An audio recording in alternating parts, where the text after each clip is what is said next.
Henry David Thoreau once said, "The masses of men live lives of quiet desperation." Those words were uttered over 150 years ago. Today, according to the Gallup poll, 2 out of 3 U.S. employees don't feel engaged at work. If you're wondering, how can so many people be so stuck? The answer can be found in an experiment conducted by psychologist Martin Seligman. He discovered a phenomenon he called learned helplessness. The experimenter put dogs in cages and gave them some electric shocks. Kind of terrible, I know. Now, in one group, the dogs can avoid the shocks by pressing a lever and get out, and they quickly learn to do that.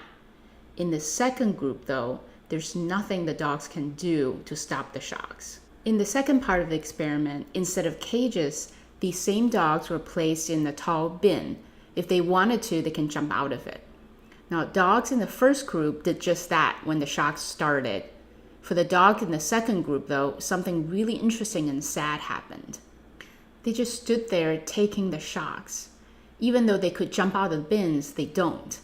They had somehow internalized from their first experience in the cages that there's nothing they can do to make their situation better. The same phenomenon happens in people as well. After being stuck in a bad situation where you have very little control, you can come to feel that nothing you do will ever make a difference and stop trying even when there's an obvious way out.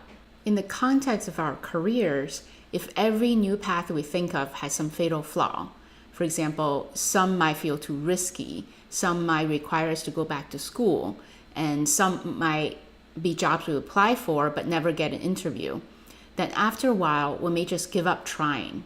We do our best to cope every Sunday evening when we get this pit in our stomach thinking about the long week ahead.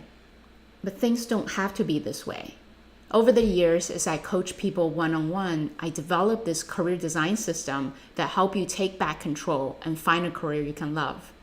As you go through the automated system, different parts will be revealed to you. Think of it as a choose your own venture road trip, and I'll be popping in to check up on you. Have fun.